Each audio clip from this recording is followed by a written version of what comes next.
Good afternoon, morning, and evening to all of you watching. This is the third episode of the Fantasy Flyer. My name is Derek, and along with me, as always, my wonderful Zoom host, if you will, it's Taylor. How you doing, Taylor? Doing all right, doing all right. Looking forward to hopefully a better outing for my Patriots.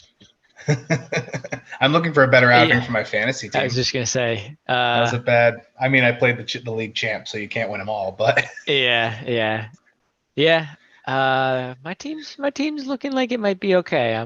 Like I said, I kind of went all in on that trade, so we'll have to see how the injuries go because I had Dak, so that's yeah, you're gonna unfortunate.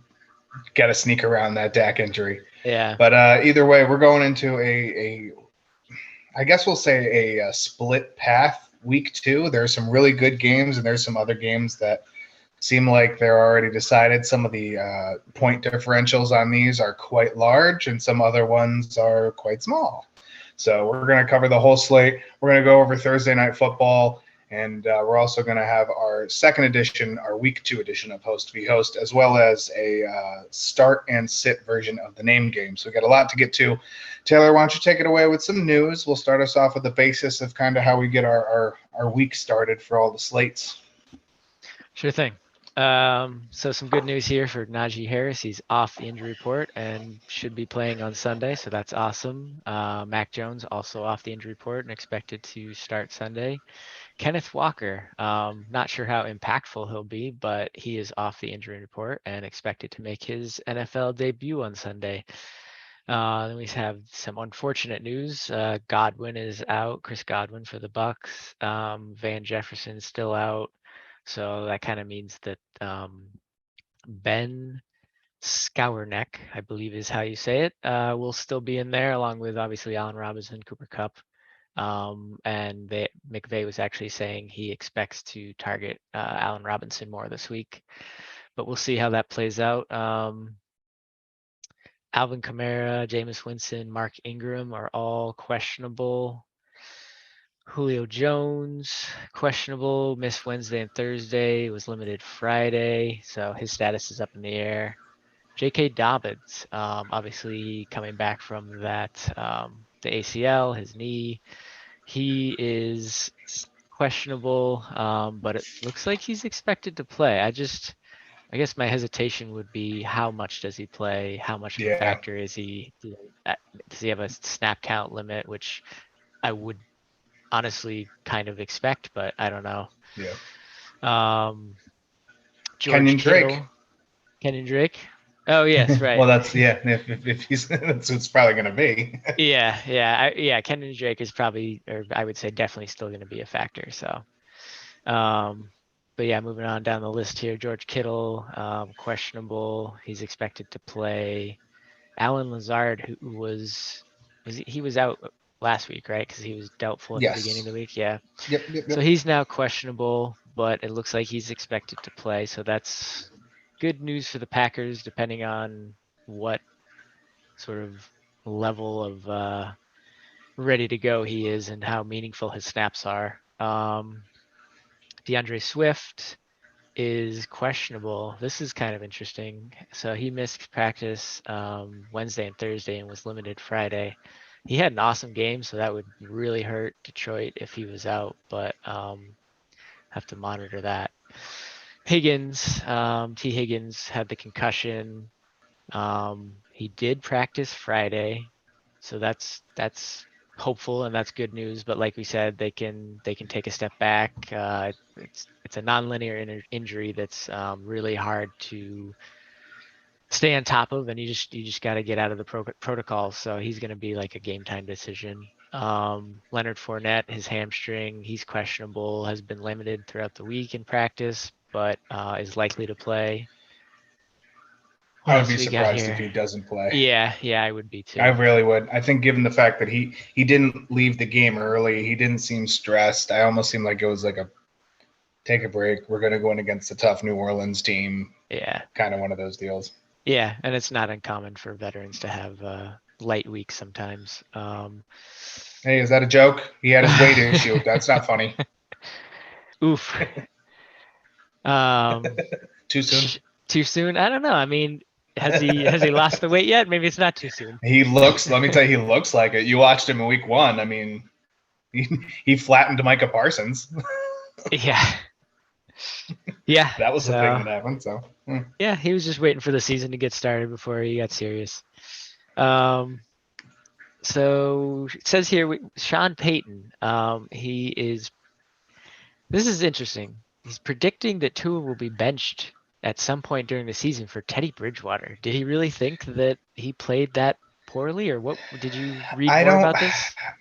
If it was 20, Tua went what 23 for 34 last week. I think.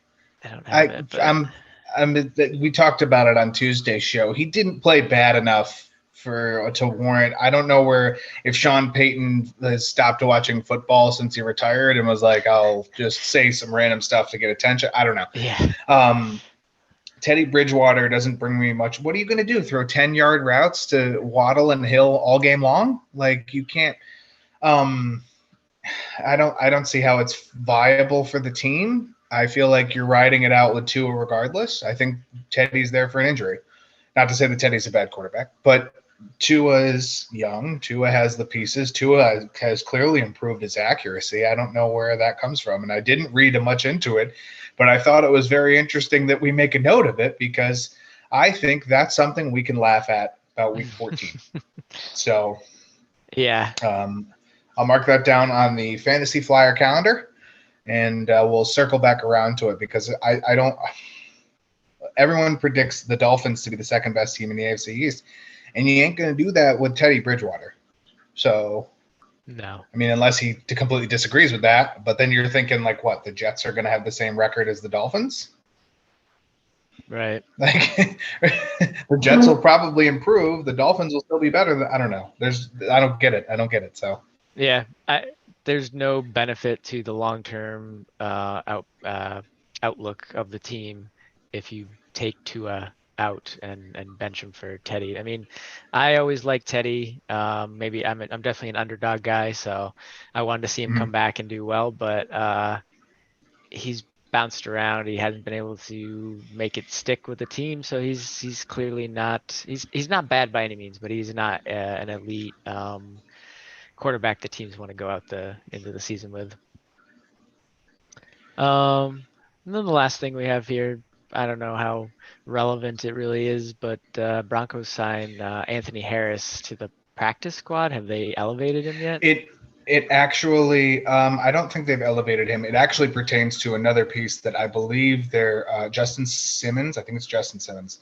Okay. Went out with he had surgery for the Broncos defense. So the passing is going to be passing against the Broncos maybe a hair easier. I think if I'm not mistaken, Simmons was better in a zone as far as zones. So more or less, not so much the short passes, but as far as any of the deep zones, anything like that, cover twos, that was going to be more. That's more where that'll hurt. So I don't know. Harris isn't a safety, so I don't know if they're moving somebody, but I kind of thought they correlated. Put it in the notes. So here we are. Yeah. Fair enough.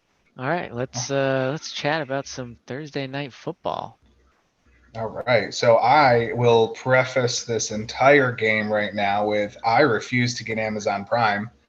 So I watched the highlights on YouTube.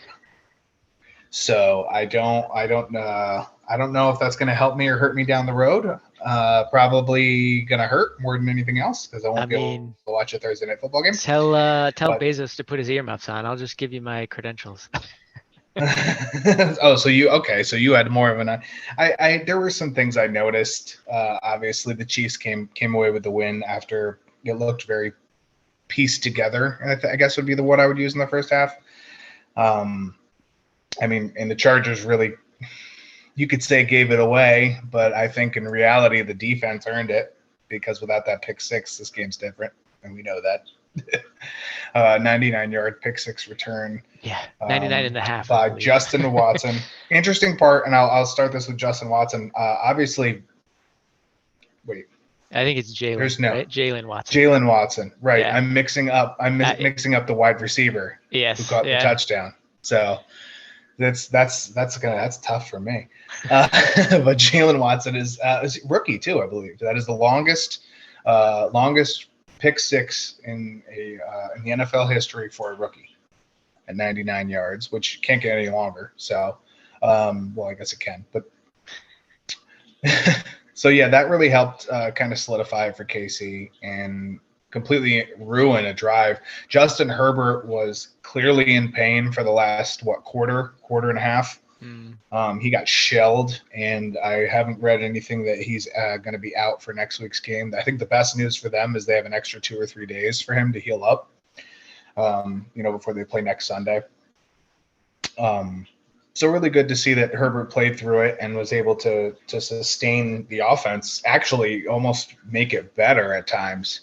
The touchdown pass to Josh Palmer, which made it 24-27 with about 2 minutes to go, was right on the dot. It was a very impressive throw for someone who would have huge rib pain and was in, excruciating pain at times. Mike Williams went off, what was he, 8 for 113 and a touchdown. I'm in the ballpark. Yeah. No, you nailed it. Really? Oh, cool. Yep. All right. There we go. I looked at that once because I was like, he did a lot moving along. You knew it was going to happen. He probably wouldn't have been super far off. He would have been off that, but he probably wouldn't have been super far off without if Keenan Allen was playing.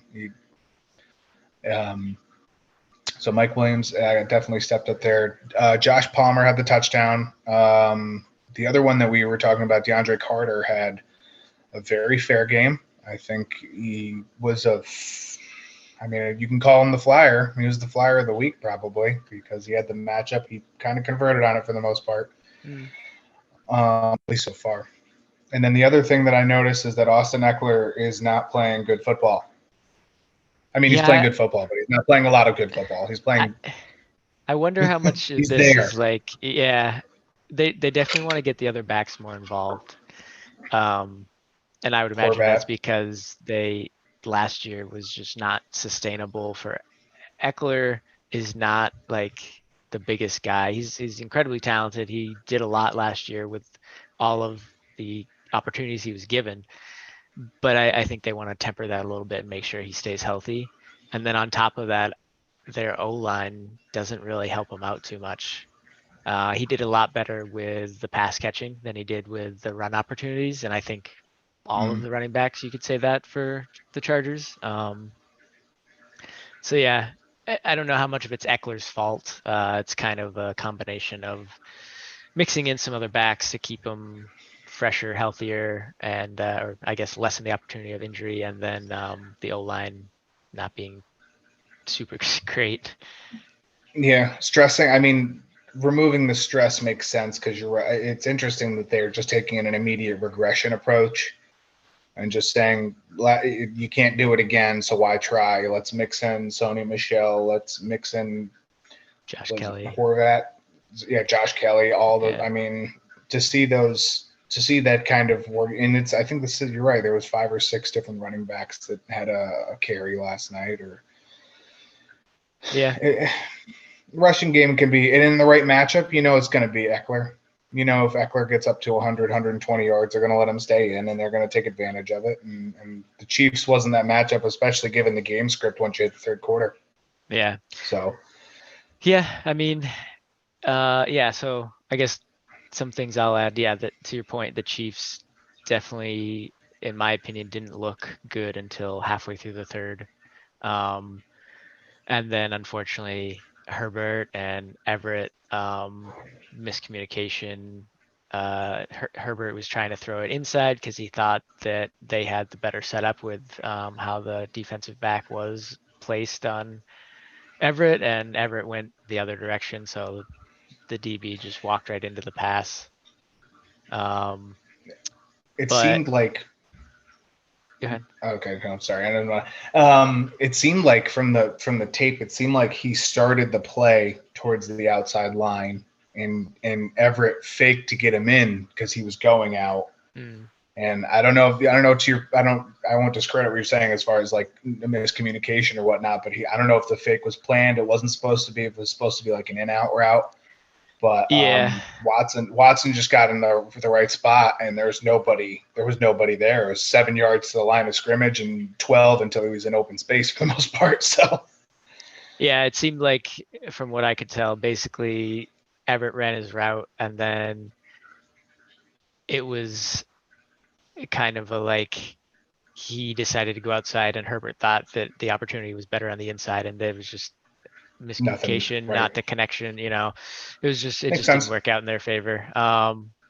So yeah, that really solidified Kansas City walking away with this one, which the Chargers played very well, especially their defense, stopping Kansas City consistently. Um, and I mean, like you said, Mike Williams was dominant. They just drove the ball down the field with him and the other guys, Carter and Palmer. Palmer definitely had the more usage. He had 8 targets, but only caught 4. Carter was 3 for 3 and had more yards. So if not for the touchdown for Palmer, Carter has the better um, fantasy points. Eckler, like you said, didn't look great from a fantasy points. I mean, in general, didn't look great until probably the fourth when they were trying to come back and they utilized him heavily in the passing game, and that's where he really kind of salvaged his fantasy line. And I mean, they almost came back if they had done it sooner and had another opportunity to get the ball back.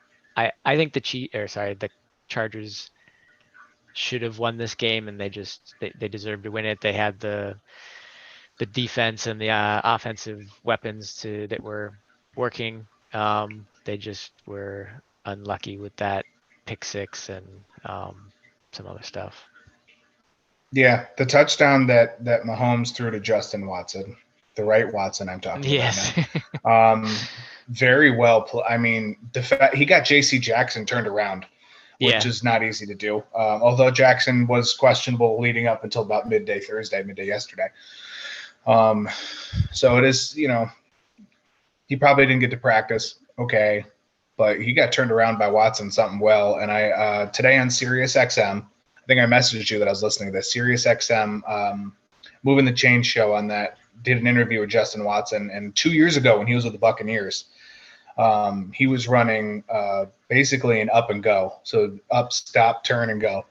And he got J.C. Jackson on the exact same play, but they missed him.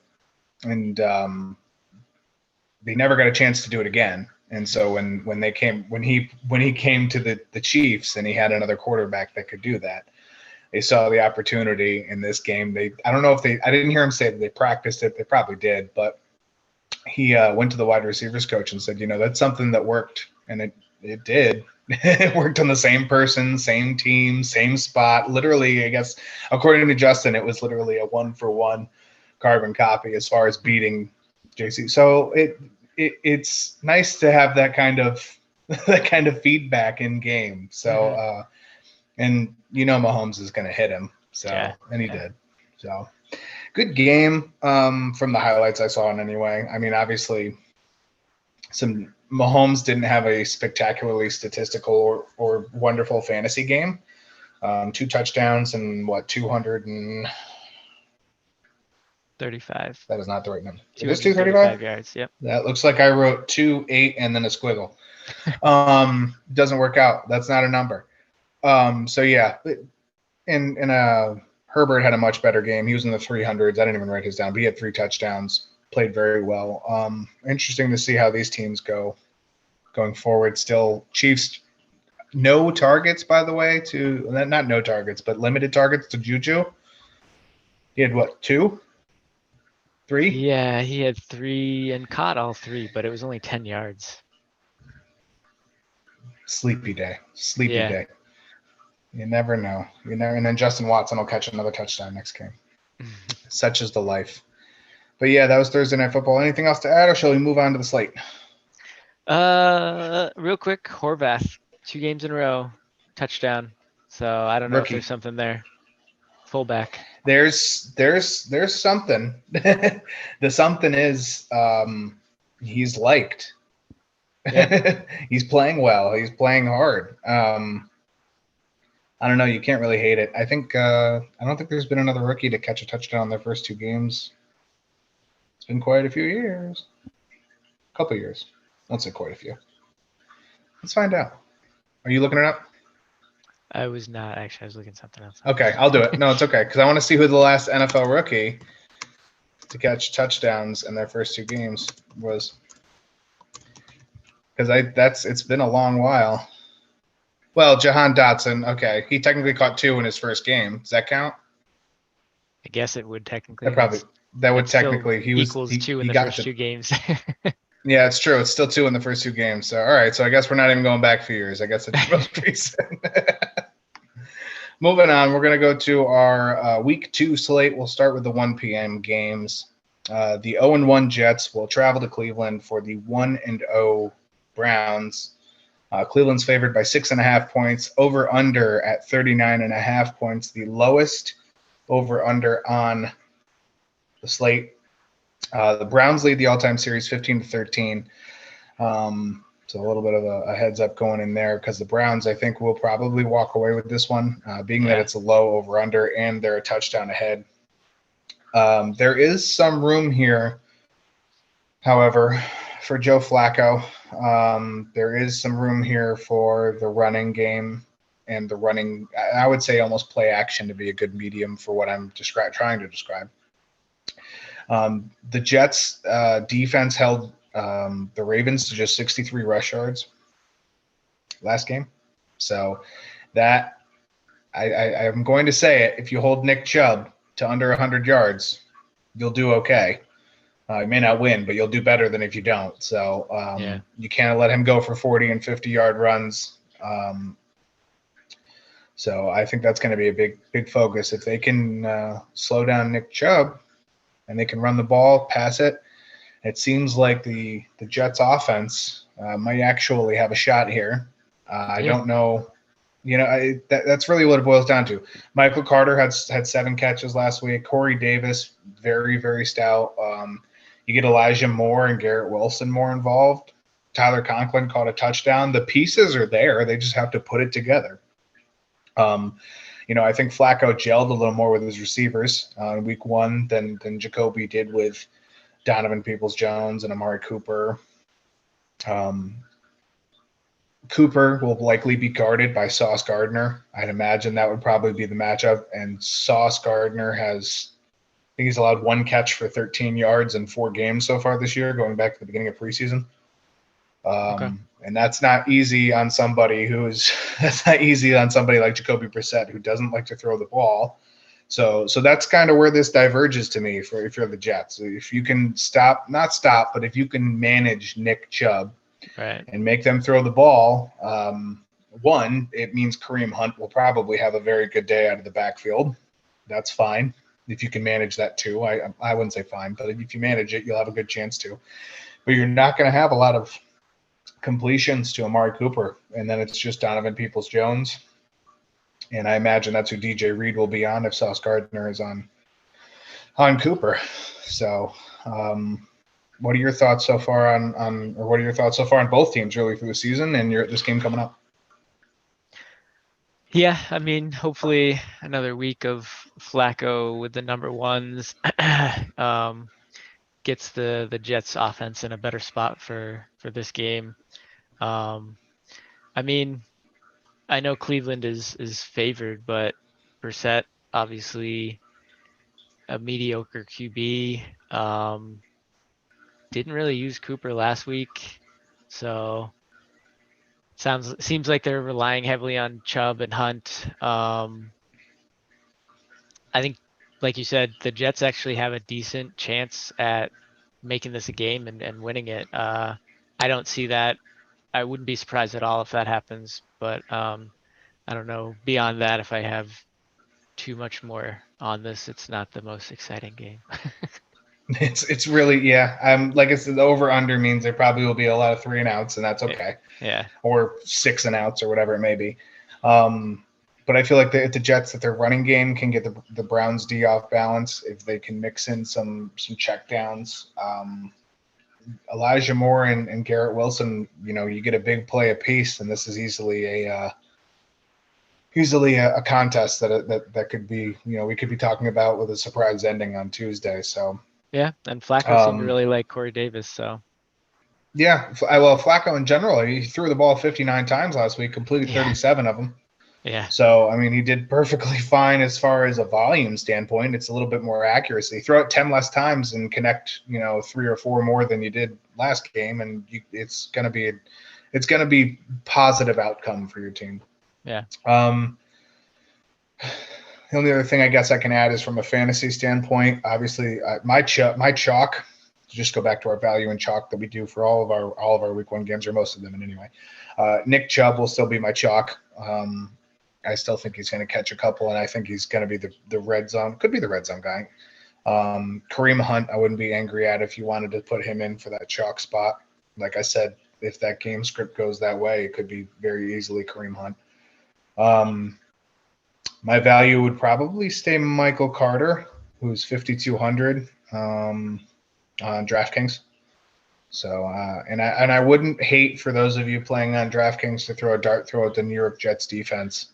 I wouldn't hate it at all. Probably a much cheaper option than, say, the Rams defense, or maybe even the Bengals defense. Yeah, no, I like those options a lot. I mean, we named a couple of the wide receivers on the Jets, but yeah, I don't know that I want too many pieces here. Yeah, I'm with you on that. there's a risk reward with that. Yeah, yeah. So yeah, Also, Hunt actually outsnapped Nick Chubb last week. right. I think that's very interesting to point out, because I'm sure that was somewhat game script because the Browns were down for most of the game, but Yeah, I I think mean, you that's put interesting to Hunt note. on so many other teams, and he is a starter, and he is a 3 down starter. Like he's a workhorse, bell cow. He's got the talent. I mean, he was with the Chiefs and he was doing it, and obviously he had those off the field issues. So Yeah. this is a very solid running tandem here. That'll be game one. We'll move on to the second game of our 1 o'clock slate. Commanders will travel to Detroit. Commanders 1-0. The Detroit Lions are 0-1. A very, we'll say, undeserving 0-1. They played a really good football game against just a slightly better Eagles team last week. Detroit, 1.5-point favorites. The over-under at 48.5. That 1.5 points is negligible to me. I feel like that 1.5 is, I mean, they don't know. I guess that's what I'm saying. Mm. Vegas doesn't really know. 1.5 point for Detroit is not it's not hard to overcome or to expand on that. So I don't think that's really a good tell. And I think we kind of alluded to it earlier this week. The Commanders and the Lions will probably be a better game than we expect. Both teams had over 350 yards last week. There's 2 active offenses as long as Wentz can stay accurate and healthy.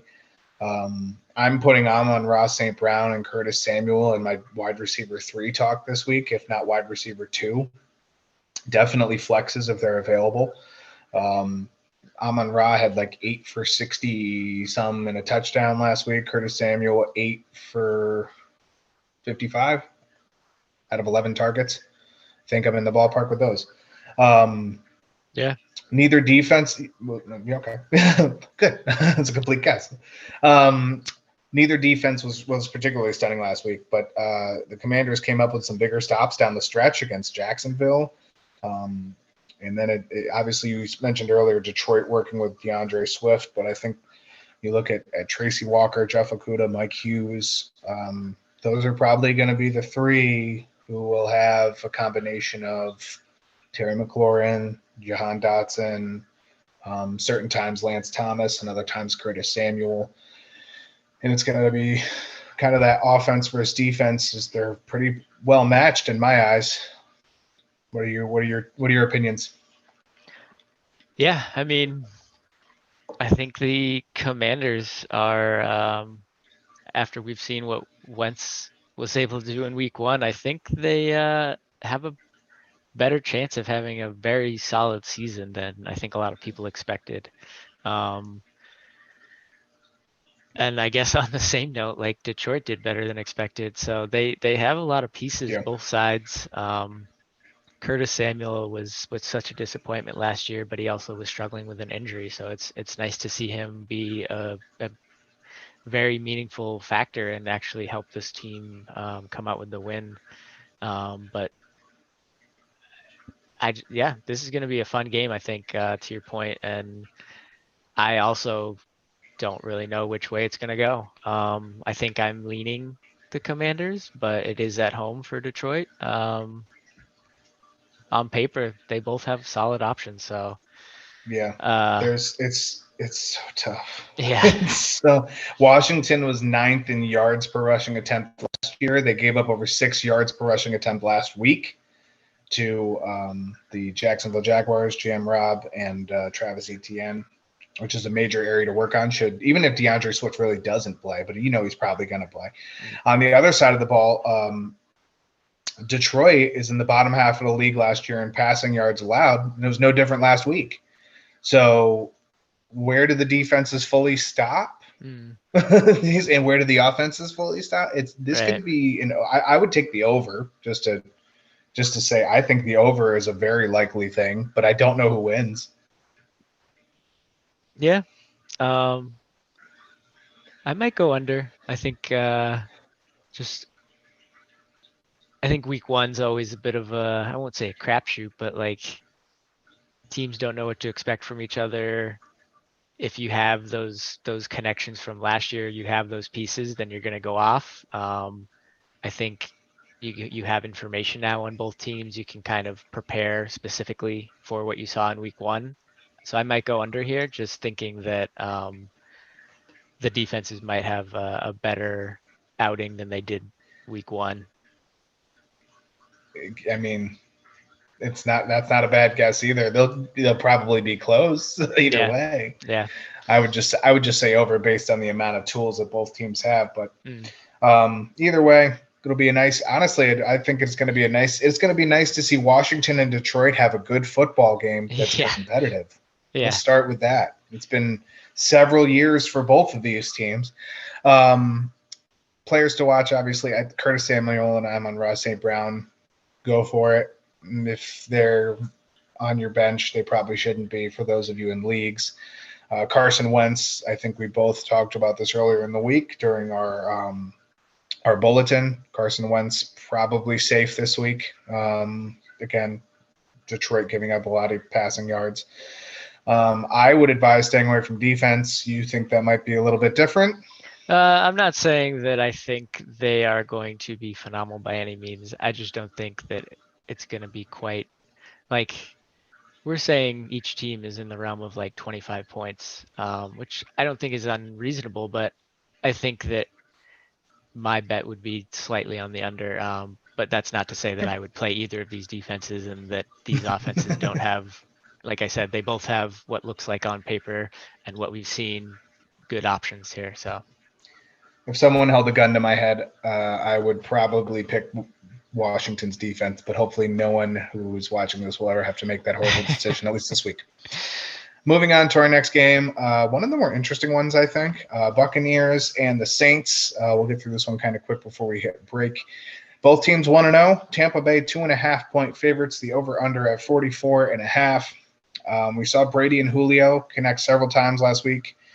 Godwin is still out, like we talked about earlier. You can kind of expect more of the same, it seems like. Mike Evans will still be that ceiling option, that 1A.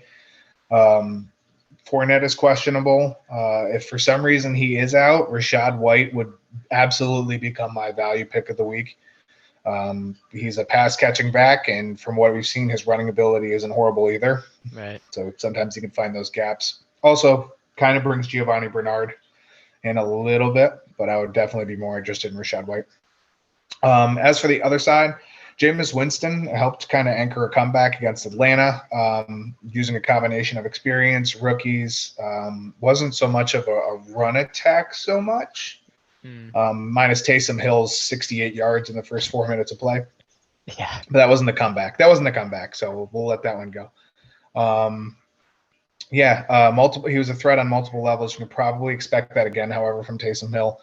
a little bit of quarterback, a little bit of direct snap, a little bit of tight end. The Bucs were third in the league versus opposing running backs last year. So I don't know if Alvin Kamara will have quite the ceiling game for those of you who are, assuming he plays as well, but for those of you who are Alvin Kamara owners, temper your 30-point game, somewhat, even though he is a pass-catching back.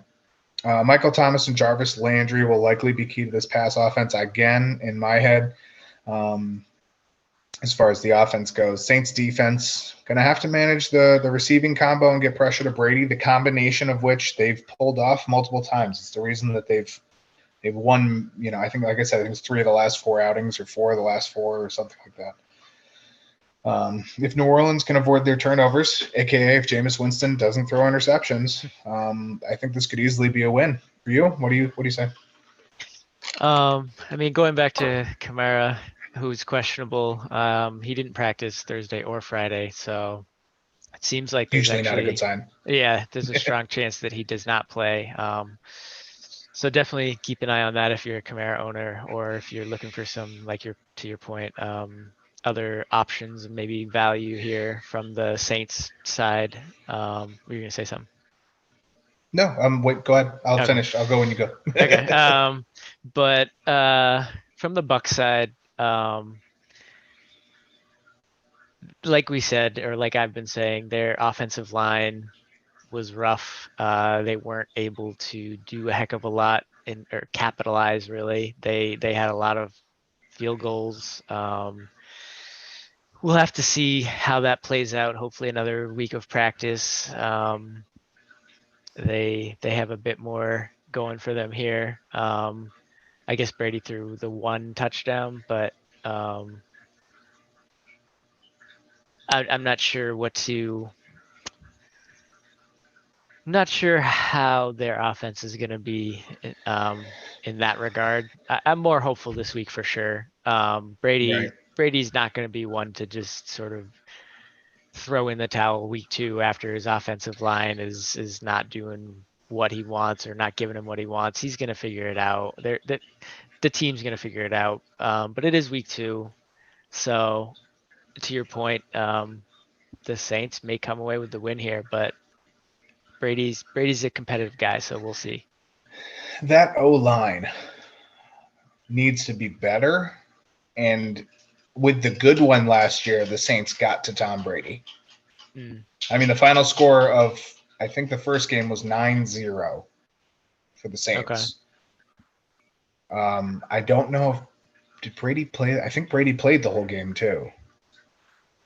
I don't recall honestly, but I don't see why. Yeah, not. No, I don't either off the top of my head. So if I'm wrong, kill me in the comments if you want. But 9-0 is a very boring game to watch unless you are super hyped on defense, which you can be. Not saying you shouldn't be, but there was no touchdowns. They are going to play like they did against Dallas last week. It is not going to go well for this team that already kind of has the formula to beat them when they're at their top, and they can't be at their top because you don't have Godwin. I'll go out and say Julio Jones really hasn't played like Antonio Brown, but probably could. So look for Julio. It's not out of his realm of possibility. Do you know if Mark Ingram practiced? Did you happen to catch that at all? Because I know he's questionable as well. Because if Ingram on a fantasy side, if Kamara does happen to be out, and if Ingram is out, I'll go to Taysom Hill. It seems like they're not afraid to run the ball with him. So only other one that I'm probably interested in is Olave, still 4,500 on DK. So that's a little bit of a throw for us. Yeah. Doesn't say specifically. It just says he was limited this week, Ingram, that is. So he probably practiced. So, all right, so Ingram will probably be in. If he's limited, that's a good sign compared to Kamara, who missed Thursday and Friday. So keep an eye on it, honestly, for those of you in the fantasy, looking at DraftKings, looking at your leagues. Plan for it now. Yeah. Because it doesn't look promising.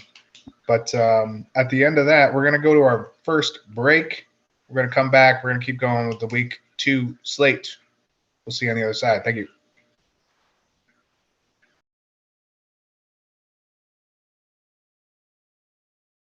Welcome back to the Fantasy Flyer.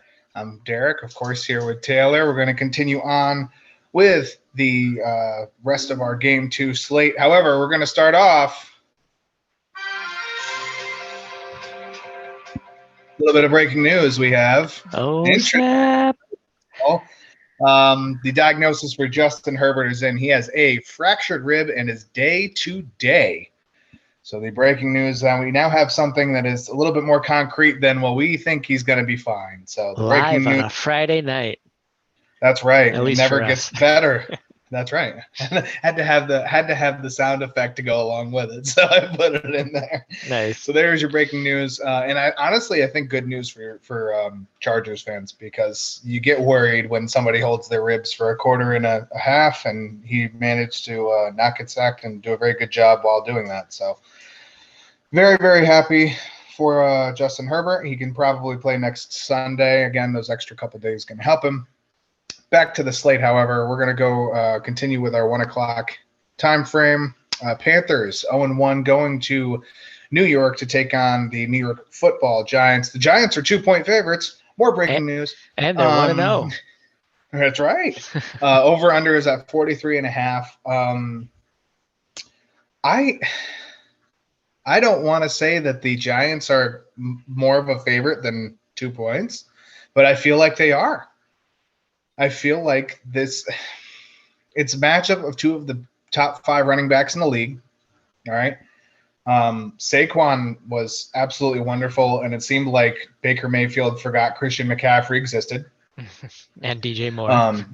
Yeah, well, DJ Moore is probably going to rebound. We can safely say, if not this week, next week he's got to rebound at some point. But as far as the other DJ, Daniel Jones was very solid. Almost, I'd put him borderline elite with the exception of the interception last week. 17 for 21. He didn't have a lot of yards, but I think if you're effective, the yards can be mitigated somewhat, especially if you got Saquon running for 160. Yeah, really. Right. If they manage the ball a little better, use a similar spread of the targets, Sterling Shepard, Kenny Galladay, don't be afraid to pass it to Saquon. They kind of got to watch out for some of the blitzes, I think. It seemed like that was a couple plays that I saw last week where they didn't pick up quite really all that well on it. But the Giants easily could win this. I'm surprised they don't have a 4 or 5 point, advantage, or they aren't favorited by 4 or 5 points. On the other side, like I said, Baker Mayfield showed some in-game progress with the team. Playing against the Browns last week, neither team got off hot, and he started to work with everybody. Robbie Anderson was the major beneficiary. He scrambled well. It's going to be interesting to see how that happens against the Giants D that showed it can stop a lot of big offensive powers, and make QBs use new attacks. We saw Dontrell Hilliard have a couple of positive plays, couple of touchdowns. But other than that, I don't really know what else we can say about this. What do you have? Well, something interesting I was listening to about, you always talk about like revenge games, and for almost anybody but the quarterback, it's a good thing, because if you're going up against your old team, you might come at them a little hard. So you like making that contact, you like hitting them hard, you like making those catches, those phenomenal catches against your old team, or running in and like bashing into your old team. All these other positions, it's a benefit. The quarterback, it kind of gets in your head. And we saw that with both Russ and Baker. I don't know if there was any others quarterbacks going against their old teams last week, but both those guys going up against their old teams did not win.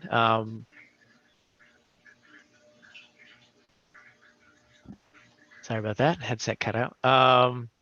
Don't you love it? But so that was something that kind of stuck in my head there, is like, to your point, Baker had some shining moments. I mean, Russ had I say all this. Russ had a really good game. It wasn't necessarily his fault that they lost that game. So Right. I don't know how much of that was a factor for either of these guys, but if it was, and I can see that side of things, that logic, hopefully Baker really bounces back here and the Panthers come out and have a good game. And I would say at the very least on paper, I think the Panthers should win this game. Looking at the Giants, like outside of Saquon, and again, this goes Mhm. back to me saying I don't have much faith in Daniel Jones, and maybe I need to start changing that if he continues to play well. And I'll say last week, like he managed well. I don't know from I didn't get to watch much of it, but I feel like he was a very good game manager. But maybe I'm wrong there. Anyways, on paper, I would go Panthers here. That's fair. And as far as DJ being a game manager, Brian Dable doesn't help. It doesn't hurt, compared to Joe Judge and Yeah, Jason Garrett and having someone who's experienced and comes from a winning team. And yes, I'm knocking my own Cowboys. Sorry, Jason. But yeah, like you can tell there's a different, I guess swagger is the word you can really have for these Giants. Um, it's the spread for Daniel Jones. If he copy paste, they're not replacing you. If you copy paste that game's how you handled that game last week, you do that throughout the weeks. Even if you don't throw 300 yards, right. even if you throw an interception here or there, they're going to keep you. You're not going anywhere. And I know Giants fans who are going to listen to me are going to go, no, he's got to get out because that's all I've heard for the last 2 years. Daniel Jones has to get out. Daniel Jones is the problem. Daniel Jones, Daniel Jones, Daniel Jones. It's all Daniel Jones, Daniel Jones. If an earthquake happens, it's Daniel Jones' fault. And it's simply not just Daniel Jones. Is he responsible for some? Yes. But there's a lot of, and I said it last year, he started off, he was the QB6 or QB8 through week 6 or 7. He had just on a fantasy points per game, which is almost directly correlated to your overall game. Almost. There's some pluses and minuses, right? But played really well for a large part of the first half of the season and then kind of tapered off. And he can keep it up. He's going to stay there. The Giants have to hold Christian McCaffrey on the ground and make him throw to him because Baker Mayfield doesn't know how to do that again somehow. I don't know. Maybe he does, and he just kept that in his back pocket. But they held Derrick Henry to 82 yards last week. And it almost leads me to think that the Panthers would kind of take more of a pass catch approach. Be interesting to see. I think 43.5 is a solid game or a solid score for that as far as an over under. I'd still give the Giants probably. I'll say Giants 24, Panthers 17, but just spitting out a number off the top of my head based on what I'm looking at stats wise. Yeah. I mean, Go ahead.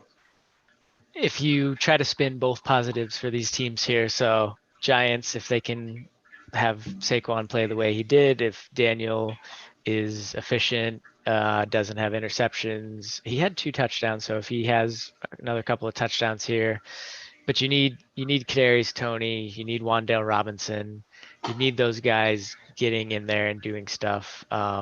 Shepard had a good game. I'm not even going to mention Galladay. I'm out on him. And then on the other side, Tony, go ahead. just to give it, Tony practiced with the third string last 2 days. Oof. So For a guy Tony that is showed so probably. much promise, and when he was out there, I feel like he looked good. I don't know what's going on there. I don't either, and I'm not even going to speculate on it Yeah. because it could just be for show. But Wan'Dale Robinson is 5'8".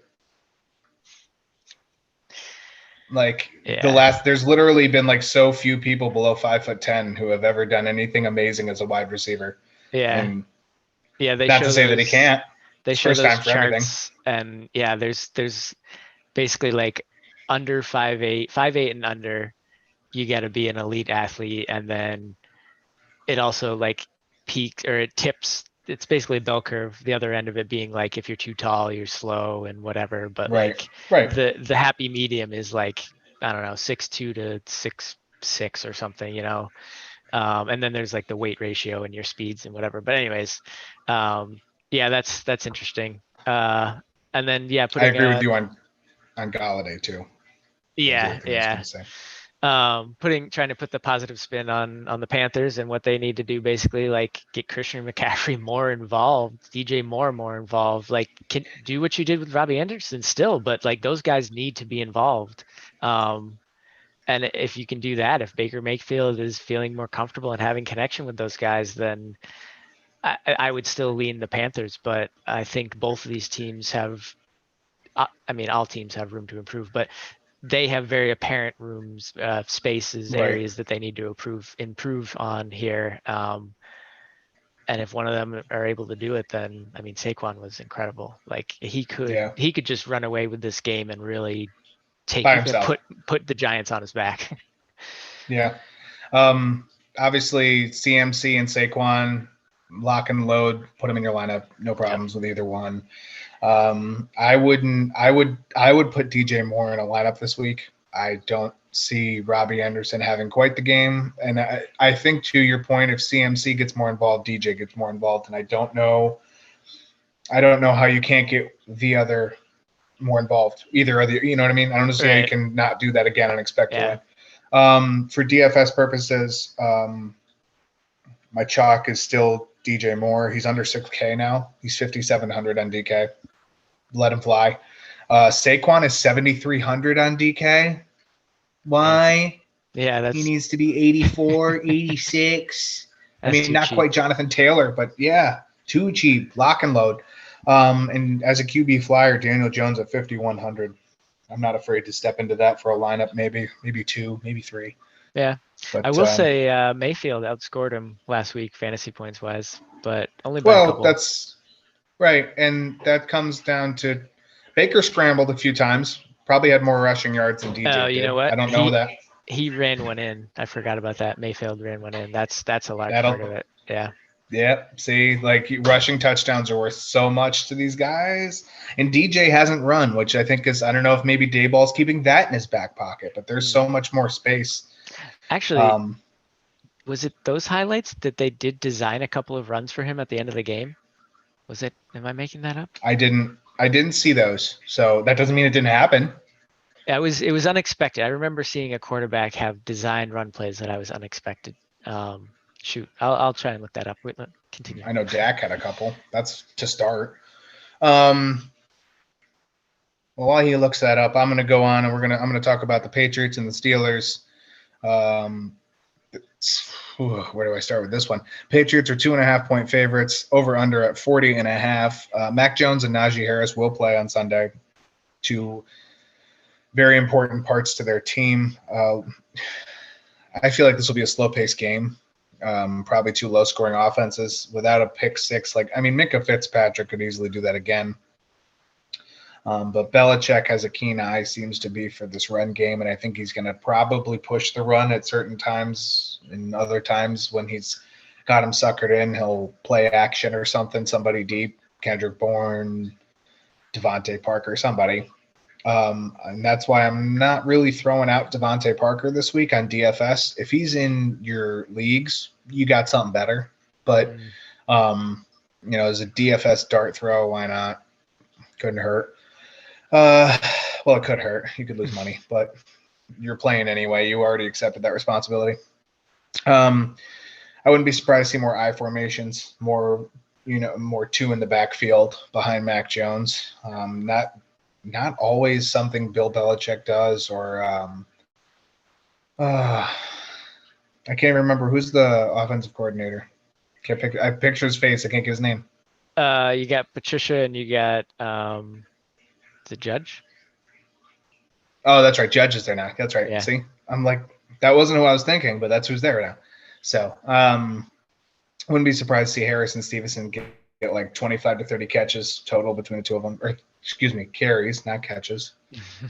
On the other side, Trubisky heading into week 2, I think that would be a likely spot for, I feel like Juwan Bentley and Matt Judon at some point, they got to engage 8. They got to send a couple or both of them at Trubisky at times.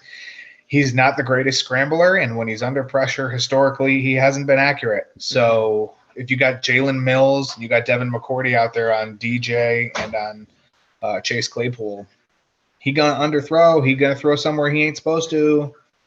So I think that would probably be my defensive strategy. Get him uncomfortable in the pocket, and it'll probably work out. But if they don't do that, I think that the Pittsburgh actually could sneak this one out again because Pittsburgh defense is lively. We saw that even without, I know, TJ Watt. I can hear people through the YouTube screen already, but they don't have TJ Watt. No, they have Alex Highsmith, who played very well last week, was absolutely immaculate for someone who just came aboard. Mm-hmm. Cam Hayward is no slouch. I mean, as far as, like I said, secondary, Edmonds and Ahkello Witherspoon, Minka Fitzpatrick, don't sleep.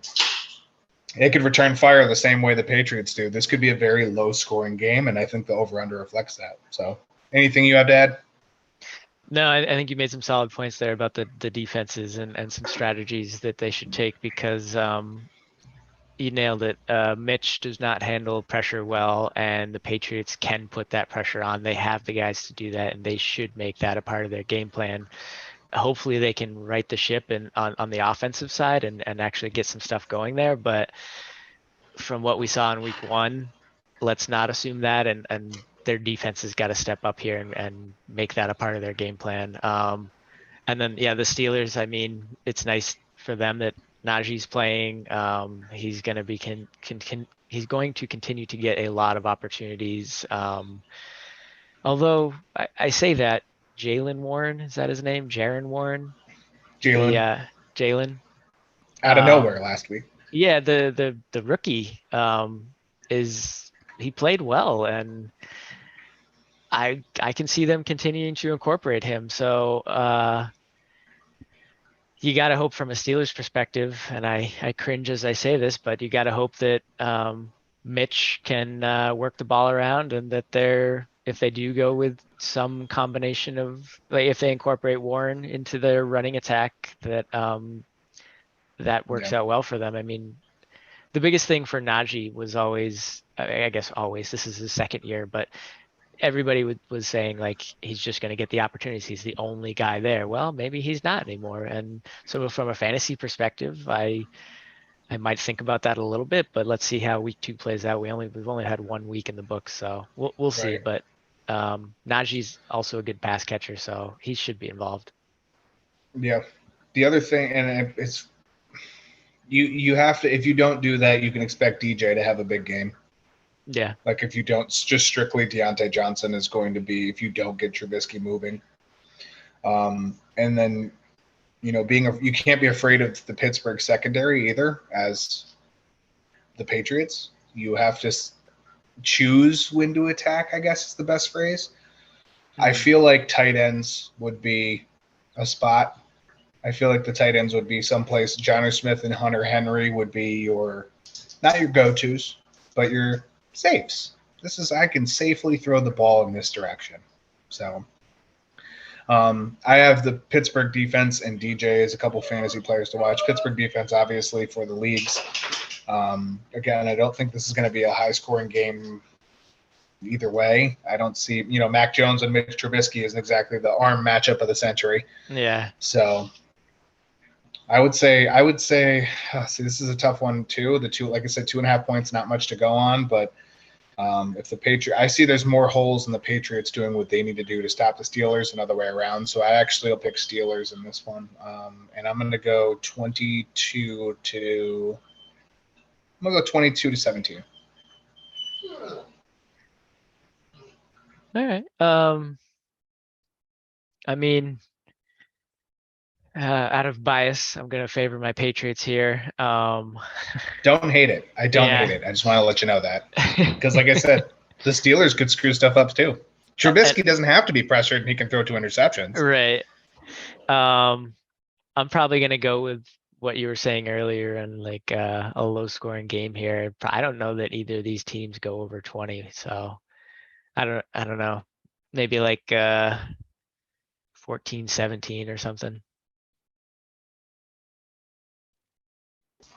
14-17 works for me. Moving on to the next game, Colts Jaguars. The winless/lossless Colts will travel to Jacksonville to face the 0-1 Jaguars. Indianapolis favored by 3.5 points. Over under at 45. Shaq Leonard is out again. Indiana defense is going to have to hold Lawrence and Kirk and Zay Jones. And we saw last week, Houston kind of targeted the middle of the field at times. We saw Brandon Cooks have a couple catches. Nico Collins had a couple catches. Pharaoh Brown had a catch. O.J. Howard came across the middle a couple times, both for touchdowns, but one of them for touchdowns. So yeah, I don't have a lot of an inkling as to which game this could go or which way this could go from the beginning of the game, but you know that Jonathan Taylor is going to be absolutely monstrous. I think the Jaguars allowed 125 yards per game rushing last year. And in week 1, they allowed 7 rushing first downs. So there's a few different ways Jonathan Taylor can get his workload. Pittman and Taylor combined for 30% of touches last week for Indianapolis, which makes the defensive efforts of Jacksonville seem, easily placed. You know who you have to target. Mm-hmm. The only problem with that is that now you can just kind of line up who's next. Paris Campbell, Nyheim Hines. Matt Ryan has a couple other tricks up his sleeve. On the other side of the ball, Trevor Lawrence played fairly decent. You could say he took a little bit of a step forward last week. Zay Jones, Christian Kirk, two, I'll say, rather important wide receivers to watch if you are in the secondary for Indianapolis. I don't have a whole heck of a lot to say about the game. The over-under is at 45, and Indianapolis, I think, is favored 3.5 on a little bit of the low side. I think that's more safe for the result last week. I'll go Indianapolis is going to win by probably 5-7. I'm gonna run it at 27-21. Yeah, I can get behind that for sure. I would also favor the Colts in this. I guess what I would say is Matt Ryan with the experience, Michael Pittman, the best receiver out of all of the receivers on both teams. Granted, Jacksonville might have better depth. Paris Campbell was a high, round 2 pick. Like he's just had a lot of injury concerns. So if they can get something going there, if he stays healthy, he's capable, at least from a skills standpoint, I would say. You said Alec Pierce was out. So yes, Alec Pierce has been ruled out with a concussion this week. That happened this afternoon. Okay. Yeah, no, I was just confirming whether you mentioned that or not. But yeah, so maybe the tight ends get a little involved. But anyways, having Jonathan Taylor. Having to go with Mo Alley Cox and Evan Ingram. Yeah, that really excites my football brain. Yeah, Evan Ingram, one of the better, I won't say best, but rookie seasons, obviously can do it. But honestly, I was still talking about the Colts. Mo Alley Cox, I won't say is an incredible tight end by any means, but he is a QB-friendly target in the end zone. He's a big man. So, yeah, but for me, it all comes down to JT having that factor on your team, having, like, again, the best wide receiver of these guys on your team, and the experience of Matt Ryan. Yeah, I would lean that way. Fantasy players to watch, obviously Taylor, lock and load. Christian Kirk. Playing. Right. Christian Kirk is also in leagues, especially. For DK, Paris Campbell's 3,700. I don't see why you can't go there. I don't see where's the holdup. I don't see it. Zay Jones as well, who's 4,300. Lock and load for either one. Zay Jones played 93% of snaps last week. Go for it. Even if at 4,300 he catches 5 balls for 93% of snaps, send it. yeah, it wraps up for that game. We're going to move on to, let's see, this is going to be the 1-0 Miami Dolphins traveling to Baltimore to take on the 1-0 Baltimore Ravens. Baltimore is favored by 3.5 points. The over-under is 44.5, and this is... Oh, you got something? It's time to duel. It's our first Nice. host to be host game. Shout out to Yu-Gi-Oh for the sound clip. We'll lock and load on this one for our first one to really target. Dolphins, high-powered offense that probably let some down last week. Ravens, high-powered offense that did what they needed to do to beat the Jets, which was slightly above average with Joe Flacco there. Both teams allowed a lot of passing yards last year, so we'll put it that way. Both in the bottom third of the league. Baltimore has to deal with Tyreek and Waddle, obviously. Tua proved that he can be accurate last week and keep defenses on their toes. Important, because Baltimore's defense for years has been one where you kind of gotta move and adapt your game plan to how they are adapting to your game plan. Miami on their defensive side has to take away Lamar Jackson and his rushing game. They did it, I want to say it was last year. I think they played once last year, maybe the year before. And they removed, I think Lamar had less than 60 yards rushing and they ended up winning the game. So removing that, keeping him in the pocket is obviously very tough to do, but if you can do it, it increases your chances. What do you got here so far? I mean, I'm running away with the 50-50 on this one. I don't have I don't have an easy way to choose this. I know Marlon Humphrey and Marcus Peters are going to take on Waddle and Tyreek Hill. Between the two, they still were somewhat contained. Not even somewhat contained. They were decently affected last week, and they still came away with. Let me do some quick math here. 12 catches on 18 targets, 140 yards and a touchdown. I'm probably in the ballpark between the two of them combined. 69, 88. So he has like 150 some yards. You're talking Hill and Waddle? Yeah. Yeah. The Waddle 69 yards, Hill 94. So yeah, 160-ish. Touchdown for Waddle. Yeah, and then targets total of 17 between the two. 17, 12 catches. So like that's going to be the focus for Baltimore. And I think in this, if you're Miami, you kind of take a stab at, maybe not a stab, but you run the ball a little more. Chase Edmonds could be valuable. On the opposite side, J.K. Dobbins is back, going to play for Baltimore this week. No reason, again, probably going to be on a pitch count, but to see him at the right times make the right moves with Lamar Jackson there, and Lamar Jackson showed off his arm last week. That repeats itself. I think Baltimore could take the win here. Don't know if it will. What's your opinion? Yeah, so initially I was like, oh, Dolphins got this in the bag. But the more I kind of looked at the Baltimore wide receiver usage, and I guess I was looking that way because they don't have what I would say is a good running back setup at the moment. Obviously, Dobbins being hurt, Gus Edwards still on the pup until at least week 4. And then, I mean, Kenyon Drake is not terrible by any means, but he had 31 yards on 11 attempts.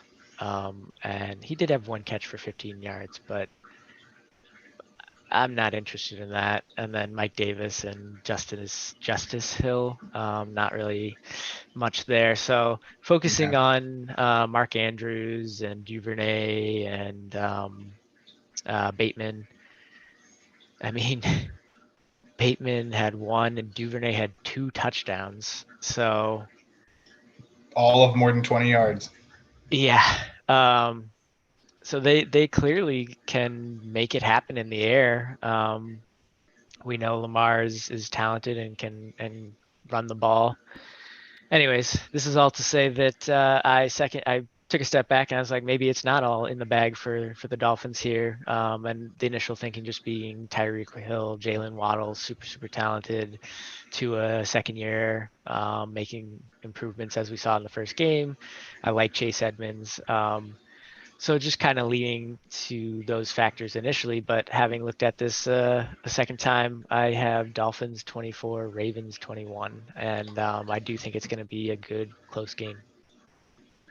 So Miami wins 24-21 for you. Well, somebody's gonna get points. So I'll That's the only way to do it. I feel like once you give me we got to yours, split. Yeah, we got to go. we got to go the other way. No, there's a lot of offense between both. Here's my reasoning: if both left and right tackle for Miami are questionable. Okay. And I don't know about yesterday. Yes, Taron Armstead and Austin Jackson are both questionable. On the off chance both of them play, I'll probably eat my words. I just get the feeling. I feel like that makes a difference because if you start making Tua scramble, he's going to be good, but it influences mistakes. If one of them's out, I feel like that's where the attack comes from for Baltimore. And I feel like the running goes the other way towards the strong side. I don't like that. I don't like that for Miami. So I go Baltimore 27-20. And those are our two fantasy players to watch. I have basically the regulars. You know who they are: Tua, Waddle, Hill, Lamar Jackson, Mark Andrews. Play them. Lock them up. No shortage of some sort of offense going their way. As for DK, Devin Duvernay, 4,300. Chase Edmonds is 5,200. A little bit on the high side for what I would consider to be a flyer, but I think he may benefit from a little bit more from trying to not throw it too deep too often, I guess would be the correct phrase. So if you're all set with that, we're going to move on to the 405 slate. We'll cover this first game. Falcons traveling to Los Angeles, take on the Rams. Both teams own one. I don't think that'll be the case after this game. I think somebody's going to win. That's what I think. There we go. Ties. Moving on to the next game. No more ties. We're not going to do that anymore. Rams are 10-point favorites, so they won already. Over under is 46.5. It is the highest point differential on the slate, and there is going to be 2 quarters of good football, a third quarter that is probably going to be a little more even, and then a fourth quarter of when does this game end. Falcons allowed to come back from the Saints last week, which is – if you let it stick in your craw, you're not going to play well this week. If you don't and you forget and you remember it's a new week, it's still the Rams and you won't play well this week. That's my take on it. They gave up 2 touchdowns to Michael Thomas. Cooper Kupp is beyond Michael Thomas. So Cooper Kupp, lock and load. If you didn't see that one coming, I didn't think I would have to tell anyone that. He's likely in line for a huge game. Allen Robinson, throw him in there if you got him. But there's no reason not to. I know the secondary caused a couple problems, but this secondary for Atlanta gave up 7 for 110 to Landry, 6 for 60 almost to Thomas, 3 for 45 to Olave.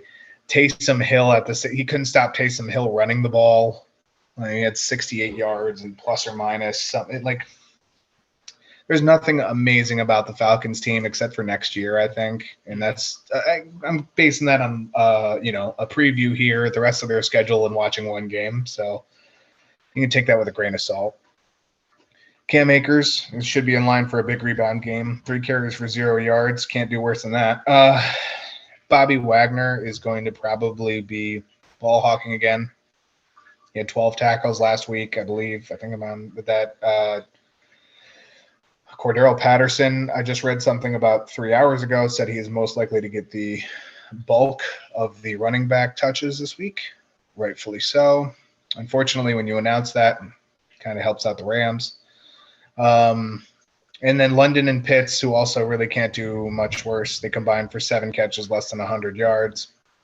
The only way this game barring an injury, the only way that this game stays close, I feel like, is if Mariota literally has like 150 yards on the ground and they structure some run plays. You get him away from Aaron Donald like before the play starts. And if you need to, I mean, checkdowns are an option, but Cordell Patterson's probably going to have to do something immaculate as well. So my final for this game, 35 Rams, 12 for the Falcons. I'm going way over 10 points. So anything else you have to add? I think I summed it up a lot. Yeah, pretty much. I mean, I guess I'll just for people who didn't know, Mariota did have 72 rushing yards and a touchdown And a touchdown, yeah. in week 1. So, yeah, that's definitely something that hopefully they can make something work there because, yeah, they have a lot of young pieces in Pitts, in London, talented, but still trying to come into their own. So, yeah, the Rams, both from a team and a coaching perspective, I don't see how they don't dominate this game. And I think that's, enough said. Trying to keep the play alive, and now he's dead. Yeah, that's just how that's going to work out. And now he's dead. That's it. Moving along from that one. Real quick, we'll go through Seahawks and 49ers. Geno versus Trey Lance. More or less. I mean, Geno very, very, very fluent with the offensive attack. The defense will have a little bit more on its hands. No Jamal Adams. And I think Debo is going to be the heart for 49ers to get their first win of the year. San Francisco favored by 8.5 points, over and under at 40.5. I don't see the justification for that. I see the Seahawks did very well against the Broncos. I think that's more of like a 2 or 3 point in my book. Yeah, a lot of Lance's inaccuracies cost the 49ers last week. If the running game can't be successful for Lance, I mean, you've got a committee of Wilson and Tyrion Davis-Price and Jordan Mason. Lance's accuracy has to be improved for that offense to move. So I don't see a justification for that 8.5 at all. Geno Smith played well, communicated. They're going to have it mixed in the backfield with Walker and Penny, but other than that, I got the Seahawks winning this one 28-23. The Seahawks? Yeah. Okay. Yep. I was just trying to look up the spread with the Seahawks and the Broncos last week, because clearly that spread did not happen, whatever it was. And just out of interest, because the spread is 8.5 in favor of San Francisco for this game, and that seems like a lot to me. With Lance under helm, literally you talked about this. You did this last week. It was 4 points. Broncos were favored by 4 points. Yeah. I would have expected more. Now think about that versus 8.5 for San Francisco. Right. That's what doesn't make sense to me here. I don't think that's accurate. Yeah. So, and it's not to take away from Lance. I do think he's talented, but he's still developing. Like, he played 2 games, maybe 3, and they weren't all full games last season. And now this is his second start of this. Yeah. I won't belabor it, but I think that San Francisco definitely has the better upside, and I would favor them as mainly because of coaching.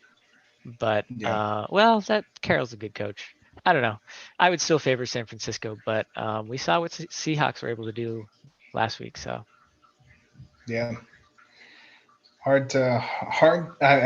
Hard to argue either way. As far as I know, that over under is not accurate. That's all I'm saying. I don't know it, but I don't think it is. Fantasy players to watch: Geno, Lockett, Metcalf, Debo. Especially Lockett, Metcalf, Debo, lock them and load. DK value: Juwan Jennings at 3,400, Rashad Penny and Walker around the 5,000 mark on DK.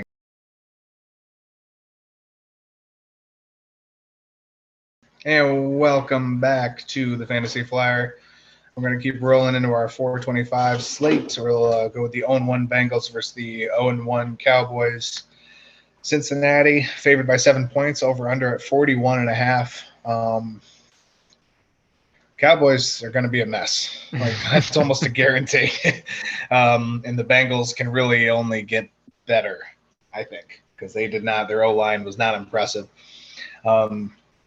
The Cowboys' defense is the only thing that really kind of keeps the spread even as close as it is. I mean, what do you do without Micah Parsons, right? Yeah. Burrow had 338 yards last week. He just needs to keep a rein on the interceptions. Obviously, he had 4 of them. Easily can happen again this week, but I don't think it will because it's Burrow. Even without T. Higgins, there's a lot that can be said about that team. Suppose T. Higgins doesn't play. He is a game-time decision. For the Cowboys, it's basically CeeDee Lamb, Noah Brown, Dalton Schultz, and then the guy selling hot dogs on the third level. Gallup is still out, and even when he returns, probably isn't going to make the offense look any more appealing with Cooper Rush at quarterback. Kind of comes down to CeeDee Lamb's. Zeke might be something decent, maybe for the Cowboys. Obviously, the big players for the Bengals: Burrow, Chase, Mixon. You can even go with Hayden Hurst. I still like that if he's going to get 6, 7, 8 targets a game.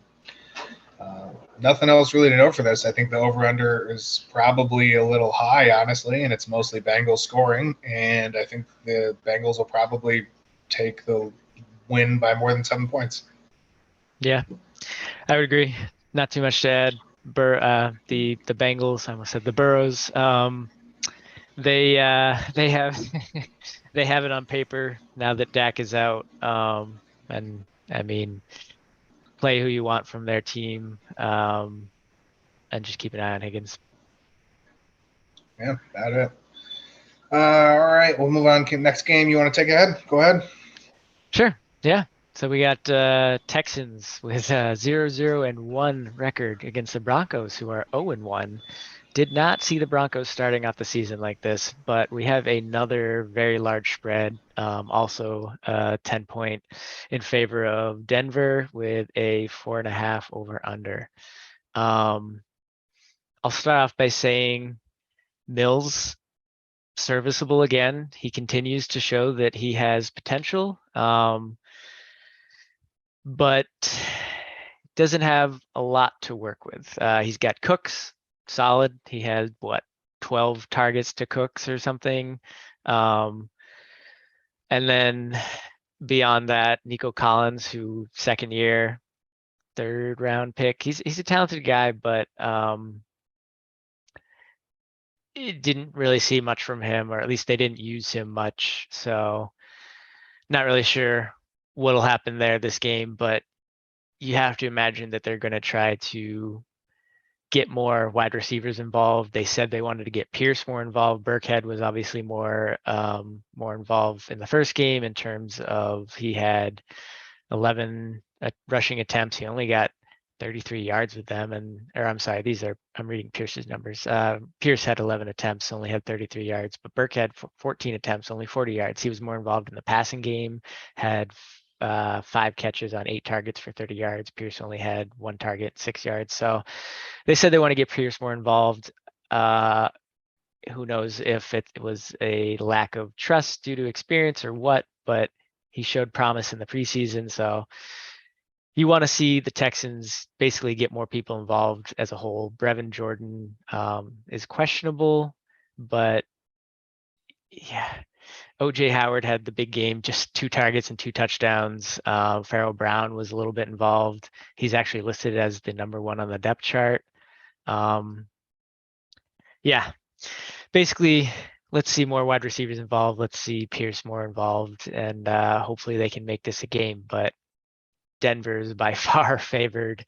Russ had 340 yards in game 1 against Seattle. They just did not capitalize. They had the 2 fumbles at the 1-yard line. So you hope that they can correct that. but I would imagine it's going to be pretty close to a 50-50 split with Javonte and Gordon. It seems like Gordon kind of gets more of the carries and Javonte gets more of the receptions. And then Judy and Sutton, solid receiving options. I think I mentioned this before, but it seems like it's a pretty decent 1A, 1B situation. KJ Hamler's out. Not that, I mean, he's a speedy guy, but they don't need him per se. And then you got a couple of tight ends, Andrew Beck and Alberto, who were involved. So Russ knows how to get it done, spread the ball around. They just need to capitalize. And if they capitalize, I think it'll be what I was expecting from the first game where Russ just has his way. I don't know if you have anything else on top of that. No, that's basically kind of what I see.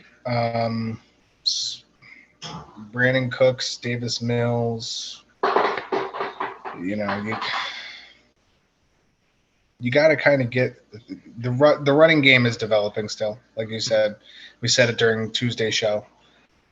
These RB rookies, these running back rookies that are probably going to be neighboring bell cow status by week 5, week 8, week 10. They're not going to be fully involved here.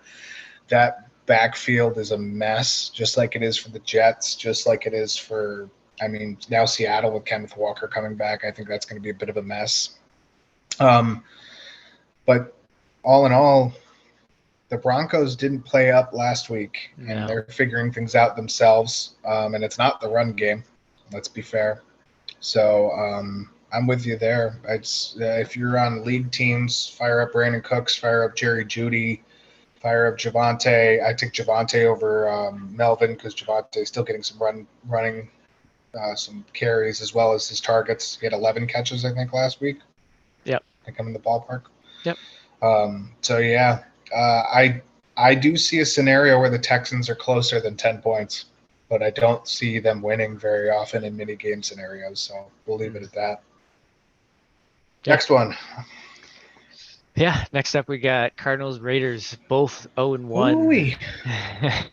But the Raiders, well, yeah, I'll say the Raiders had a closer game, obviously, than the Cardinals did against the Chiefs.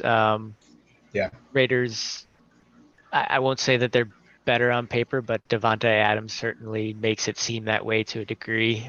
They're favored 5.5. Over under is 51.5.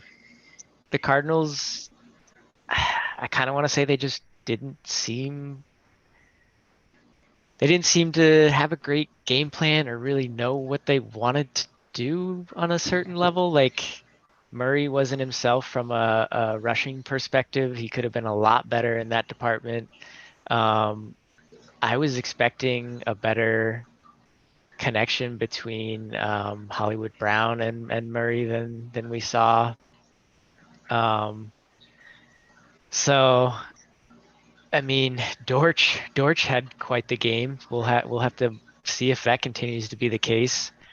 And even James Conner, like he had 10 attempts and Benjamin had 4, but Benjamin had 2 more yards than James Conner. James Conner just happened to have the touchdown, and outdid him on the receiving end as well on less targets. So that was kind of interesting, not totally unexpected because I have been hearing a lot about them really liking but without that touchdown, Connor's fantasy, if that salvaged his fantasy line there. So Right.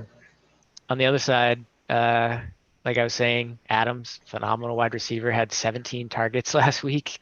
So I'll say it again, you kind of want to see this team spread the ball out more, but they don't have to. Adams can make a lot happen with 17 targets. He had 141 yards and a touchdown last week. But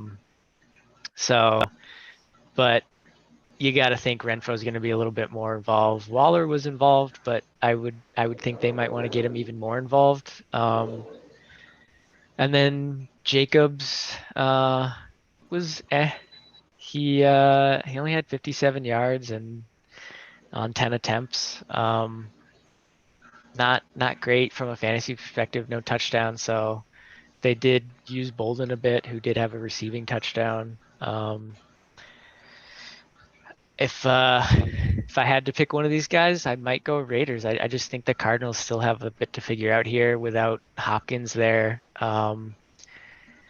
It seems like Marquise Brown and Murray are still kind of working on the connection, even though they had that friend connection beforehand. I don't Right. know. What's your thoughts? I mean, I'm not far off. I have the Raiders winning too. Cardinals don't look comfortable anywhere, it seems like. I mean, I guess I can't really say anywhere. It's been one game, but Greg Dortch, like we talked about in top hop, flop, or drop, definitely a top game. Probably not going to do that again. Renfro, who undoubtedly flopped, probably going to have a much better game. Waller, I find what Waller did last week to be probably middle of the road for where he's going to be. He'll have games above. He'll even have a couple below. Yeah, there's not much else to really add to it. I did Raiders forget are to 5.5 point favorites. I did forget to And mention Rondell Moore and Andy Isabella are out. yeah, so you're forced to go with, if you're, well, you're not forced because hopefully you have other options, but Greg Dortch, Marquise Brown. That interesting part about that is I think with Benjamin clearly being the number 2, I'm not afraid to take him on DK's 4,200 this weekend. Another one that, like, you want to save some money and go for a big stack or something. There's someone I'm comfortable with. Yeah, if you have Adams, Waller, I think Kyler Murray has a bounce back game. Lock him in. Don't be shy. Yeah, you're not gonna not play him. You got to play him. No, you can't. And yeah, that's all I got for that one. So, all right, take it on out, I guess. Moving on to the next one. We got the Bears 1-0 against the Packers 0-1, and in favor of the Packers by 10 points. Again, another big spread, over under 41.5 here. And we got our host v host game 2. We're gonna do it. Host v host game 2, an interdivisional matchup in Green Bay. Oh boy. I'll let you take the floor first. Yeah. So I was surprised by this spread, having seen what we saw from Green Bay in game 1. I mean, right there with you. Yeah, I will say, like, I'm not a huge fan of the Bears, and I, I don't know. I don't honestly know who I would. I mean, I do know I picked a team, but like, this was kind of tough. Like, you got to think that just Rodgers alone, Green Bay is going to win this game, but they looked in rough shape. The biggest thing, like, hopefully. So you pointed out the fact that at the end of the game, they kind of started spreading the ball around a little bit more, and they looked like a different team. They looked to have started to figure things out. They looked like they were on a better path, trending upwards. Hopefully, however they got to that conclusion, they've continued down that path in practice this week, and better days are ahead. But it was a rough go. Alan Lazard is questionable. I think you want to see him out there from a sort of what Rodgers like to see. He likes to have guys that he has experience with, so he knows they're on the same page. He doesn't like working with rookies that he doesn't have that connection with. He doesn't have that communication with. But being questionable, having been out last week, you may see. I said this at the top of the show in the news. I wonder how meaningful his snaps will be if he is in there, if he's on a snap count, if it's just not quality because he's still, like, is he a decoy? I don't know, but this is a long-winded way of saying, like, Packers have a lot to figure out. Hopefully they've made a step in the right direction. Aaron Jones and AJ Dillon were the bright spots of their offense, and they should continue to be because they are the best weapons they have. They're still developing Romeo Dubs and Watson, Christian Watson. Towards the end of the game, again, this is like the third time I'm saying this now, but they started spreading the ball around, and Watson actually ended up with a touchdown there. So hopefully they continue down that path. And then on the other side of the ball, Fields, coming into his second year, had an interesting first game with that weather, so not really sure what I think of him so far this year because I'm kind of throwing that game out. But Yeah, you he kind of doesn't have really to. have a lot of weapons, which is concerning. And they did spread the ball around a lot. Mooney was not really targeted the way I would have expected, so that'll be an interesting thing to see if that was intentional, if they continue to do that. Um, but Komet not totally involved. I'd like to see him more involved. Uh, yeah, I think that's pretty much all I got on this one. What's your score? What you got? I got Bears 21, Packers 23. Okay. So you've got a close game and you're going on the over. Yeah, I did Interesting. end up over. I have Green Bay 26 to the Bears 17. I'll just start off with that.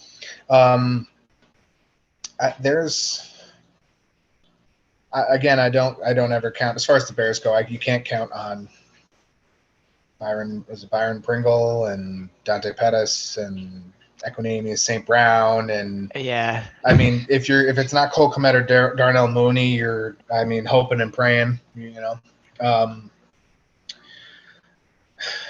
The interesting thing is that I don't think it's even really rookies. I think there's just people that Aaron Rodgers doesn't like. I mean, rookies are where he starts. You got to earn your keep. But in the middle of the week, a report came out, said they asked him about Amari Rodgers, where Amari Rodgers fits in with the team. And Aaron Rodgers said, and I'm paraphrasing, but he said, he's returning kicks. That's all I have on that. So there's certain people I think that don't, maybe he doesn't like, maybe he's just following the coach's lead on that. And there's nothing else he can add, and that's actually honest. But yeah, getting Dobbs and Watson and A.J. Dillon and the other A.J., Aaron Jones involved, and Robert Tonyan. Like, you have more options. There's no easy read like there was with Adams. Mm-hmm. When Adams was on the team, but there's got to be a little bit more trust, a little more action. I still think that that's a much better offense than anything the Bears have to offer. And the Bears defense, it's still good, but it's not the amazing thing it was with Khalil Mack and all that stuff 3-4 years ago. So, by the way, weather in Green Bay on Sunday, 80 degrees and sunny. So I won't have to deal with that. Yeah. So I'm with you on that. I think the Packers and Bears both end up 1-1 after the end of this game. Yeah. And I have to correct myself. Watson did not score a touchdown. I don't know why I thought he did. A.J. Dillon had the only touchdown and only points for. I knew where you were going with it, so that's all right. But good job. You correct this. Fact checking. We fact check here in the Fantasy Flyer. Moving on to the Monday Night Football game: Titans and Bills. Buffalo again, a 10-point over under. Or 10-point favorite, over under at 47.5. You can say Tannehill and Allen, actually, they had similar stat lines, but the result was a lot better for Buffalo, which kind of shows what I was talking about in Tuesday's show with my top off flop or drop, where Tannehill just doesn't, if you don't produce at the right times, your numbers look like crap. Derrick Henry has to bounce back. Buffalo's going to be strict on that run game. They're going to want Tannehill to throw this ball because Kyle Phillips probably going to still be a factor. Dontrell Hilliard probably still going to be a factor. Treylon Burks and Robert Woods will definitely be a factor, at least in some sense of the word. Singletary and Moss, as far as Buffalo goes, Singletary and Moss, I think, is probably the biggest question to me. Is how that backfield runs. This is probably a little bit more of a control the tempo, control the narrative game than the Rams, where they just kind of came out and they more or less steamrolled them. And how does that factor in with James Cook? Again, I'm reserving on James Cook, but it doesn't look good. Singletary will probably maintain RB1 duties. I can't imagine it being anything less. Obviously, you have the usual suspects as the receiving core: Stephon Diggs, Gabriel Davis, McKenzie and Crowder, kind of splitting that wide receiver 3. Dawson Knox, definitely has to be better than, well, not better, but definitely has to be involved. Mm-hmm. Titans are currently 10th against tight ends. Yeah, I don't have a whole heck of a lot really to go with this one. I know I'm kind of going through a little quick because we're on a time crunch, but I see 10 points as probably fair. I don't know what else I can say about it. I will say if you have Henry, fire him up. If you got obviously Stephon Diggs, Josh Allen, yep. There's no reason to stop from playing them here. Gabriel Davis is probably a good wide receiver too. Kyle Phillips, you can dart throw again, and nothing else really for me to add. What about you? Yeah. I was a little surprised by the 10-point spread, but I mean, Buffalo is an incredible team, has a lot better options. But Tannehill has always been pretty decent, gets the job done, pretty consistent, surprisingly better than people think on a regular basis. But outside of Henry, and Woods was not involved, so he's got Phillips and Burks, and they're both rookies, and Phillips is questionable. So yeah, I could see this going very heavily favored in Buffalo's favor. Very heavy. Well, that was a little wordy, but anyways, Buffalo's favor here. And yeah, you're gonna fire up your options on Buffalo side, and you're gonna be kind of shooting some shots on the Tennessee side other than Henry. Sounds right to me. Last game, our first Monday night two-gamer. They're not even doubleheaders. They're going to play at the same time because that's how football works now. I don't know. Didn't do it. They're Don't like an hour care. apart. Just going to analyze. Yeah, well, just going to analyze it. So provide some analysis. Monday Night Football, I think the more interesting of the two matchups, the 1-0 Vikings versus the 1-0 Eagles in Philadelphia. Eagles favored by 2.5 points. The over-under is 50.5. I am, spoiler alert, going over. And this is our third host v host. Our third host v host game. Vikings and Eagles are two probably really high-powered offenses now. We saw the Eagles put up 38 last week. We saw the Vikings not put up 30-some points, but just have a great offensive game. Kirk Cousins was consistent. Justin Jefferson was the rest of the offense. That is in line for a surpassing Cooper Kupp. Now, we're only through 1 week, and we got a lot of ground to go. There's 16 more weeks that you got to play, but 9 catches, 184 yards, and 2 touchdowns. That's Cooper Kupp-esque from last year. Eagles are ranked 14th against QBs and 22nd against wide receivers, so needless to say, fire up that combo of Jefferson and Cousins. Couldn't think of the word for a second, even though I was reading it. On the other side, the Vikings played very well against Aaron Rodgers. They got through the offensive line at certain times, definitely affected Aaron Rodgers with Jordan Hicks, who had an amazing amount of tackles. Danielle Hunter was putting on pressure from the opposite side. Zadarius Smith was very happy to ruin some of his old team last week, so I'm sure they will all be very effective again this week, probably a little more so than the Lions were. The Vikings are ranked first against quarterbacks, but 25th against running backs, which makes this a very interesting in-the-middle type thing with Jalen Hurts. Does Jalen Hurts run for 130 yards and throw for 130 yards, or how does that play? Because A.J. Brown is definitely going to eat some. I don't really have a whole heck of a lot to go on because I think there's so many questions here. I feel like the Eagles can surprise us, but I feel like Minnesota has the upper hand actually with Dalvin Cook. I think a little bit of a stronger, based on last week, I think a little bit of a stronger offensive line. What's your opinion on it? Yeah, I feel like the spread is basically just because it's in Philadelphia. This is going to be a very, very fun game. I mean, the over/under obviously indicates a lot of points here. So from that perspective, I think it should be fun to watch. And Hurts has got to provide some rushing like he did, so that, I mean, we know all of their touchdowns came from rushing, which is kind of interesting. They had a lot of runners involved, but I still think going back to I'm gonna step on my words from preseason, or saying that Sanders was. Can we actually be assured that he is the number one? It seems like he is, and he did pretty well actually. He had 96 yards or something, and obviously the touchdown. So. But they still got the other guys involved. So, anyways, they're gonna have, if they can get all that rushing involved. AJ Brown was their only beyond serviceable, very good wide receiving option. So they got to get Smith involved. But if they continue with the running game they had, and AJ Brown, and sprinkling Gainwell on some receiving options, and Goddard was involved.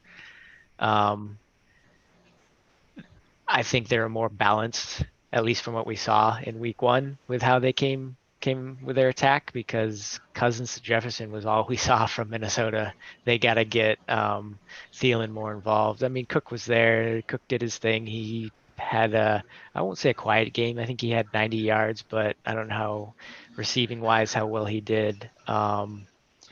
So they need to balance out their attack more, and if the Eagles can take away Jefferson, or at least make that not as easy as it was in week one, then the Vikings. You cut out again, didn't you? I did. I don't know what's up with this headset. I was gonna say the Vikings It are might gonna be have. me. I just had to mute mine so I could tell my dog I can't take him out right now, and he has to wait 10 minutes until I'm No, done. So. no, it's I definitely something's know. up. But anyways, yeah, Eagles are gonna have to focus on Jefferson, and cut that a part of the offense out, and make them go elsewhere. Thielen is Yeah. talented, but he's getting older, and they gotta the Vikings gotta spread it out a little bit more, because they can't rely on Jefferson the way they did in game one. Not at all. I mean, you still have Adam Thielen, who's still more than fantasy relevant. KJ Osborne did fine. Mm-hmm. Irv Smith, like we talked about on Tuesday, has to have much more of an upside game, and I think that's fair to say that his better days are coming. But yeah, I have Minnesota winning this 32-27. So that's my score. What about you? I have it closer. Yeah, Vikings winning 27-24. Okay. So you're a little closer to that spread. I'm going on the over for that one. So good. That is going to wrap up our week 2 slate and our preview. We are going to just real quick recap the host v host games and scores. Our first game, Baltimore versus Miami. Taylor has Miami 24-21. I have Baltimore 27-20. Green Bay versus Chicago is game 2. Green Bay 23-21 is Taylor's vote. My vote is Green Bay 26-17. And then finally, Minnesota and Philadelphia, which we just talked about. Taylor, Minnesota 27-24. Derek, Minnesota 32-27. So really, that first game is the only one where everybody's going to get points, and then either everybody's going to or nobody's going to, and then it comes down to who gets the game score. When we get on to the later part of the season, we're going to start turning up the stakes a little bit. So I'm going to add a third layer to that, which I thought of yesterday. So we'll talk about that a little later, but you already signed up for it, so I'll tell you later. Moving on, we are going to go into our name game start sit edition with this slate. I think I'm going to start off, if you don't mind. Sure. So can I take the round? Okay. So we'll start off at the QB position. We know there's some interesting matchups that are probably pretty far apart, and some other ones that probably shouldn't be so far apart.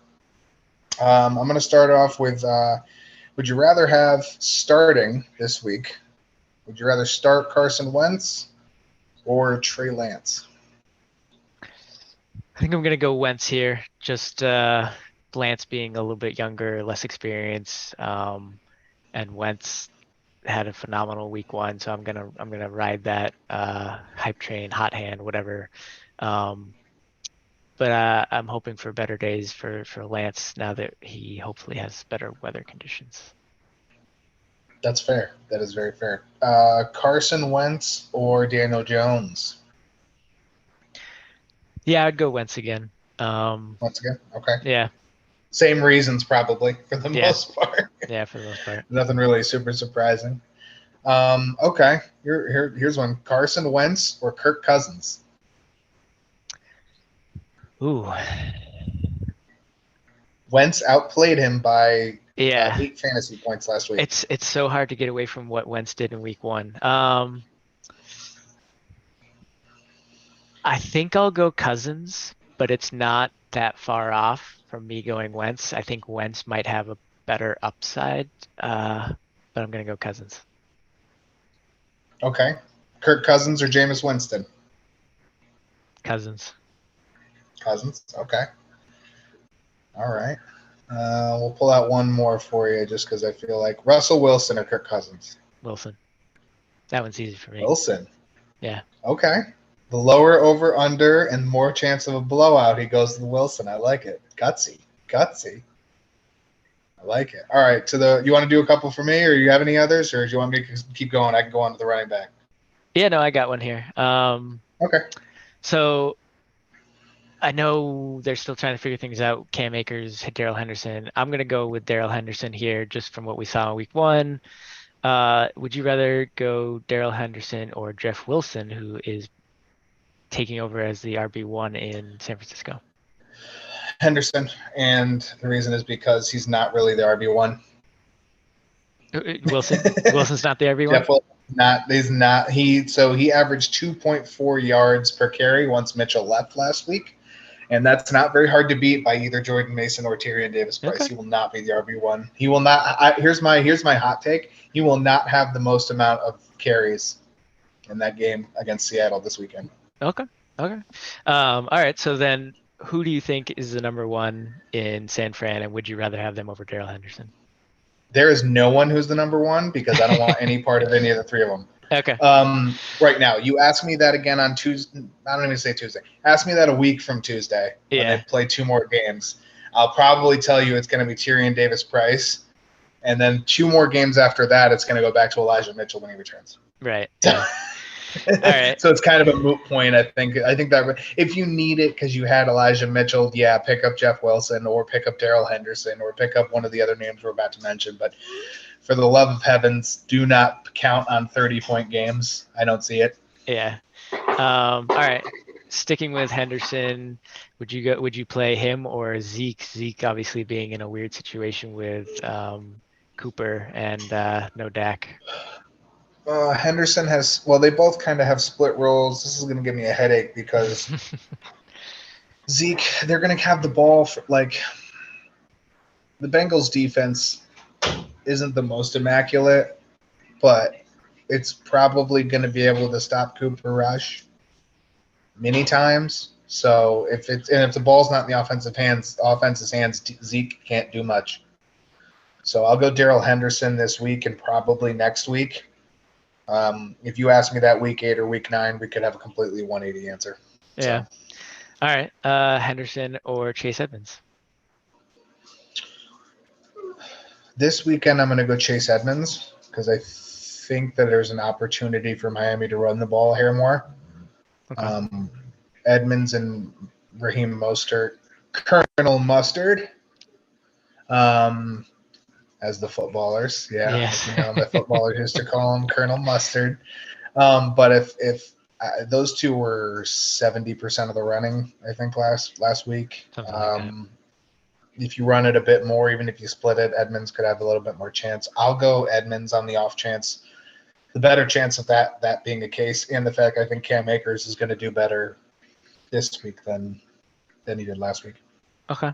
How about Edmonds or Patterson? We talked about Patterson getting a tick up because Damian Williams is ruled out. Patterson, even though, again, that's kind of like the opposite. That's the Cooper Rush argument of what I just made against Darrell Henderson. It's like that team's probably going to control the time of possession for somewhere around 18 minutes that entire game, but maybe not quite that little. But it's not going to be ideal, I don't think. So yeah. I'll still go Patterson because of the touchdown gold mine, pay dirt strike that he will have. The higher usage, yeah, I buy that. All right, I'll leave it at that. You got one? Yeah, kind of a little bit of one. I mean, you see in the end, you have Michael Carter here. So I think Michael Carter is not a guarantee for a straight out game, we'll call it. We're not like a repeat of last week. Do you think Bryce Michael is going to be Carter, more involved? I think, well, he wasn't not involved last week. No, That's true. the key there. Yeah. Michael Carter or Rashad Penny. Factoring in Kenneth Walker, Or- I'm gonna go Rashad Penny. I think Walker is still recovering a little bit, and when Penny's played, he's been great. And I don't know, I'm trying to remember Carroll's tendencies when he has multiple backs, but usually he favors one. Yep. I'm gonna go Penny. Okay. On to the wide receiver. We'll start with Allen Robinson because he has the most to prove, I think, out of the Rams.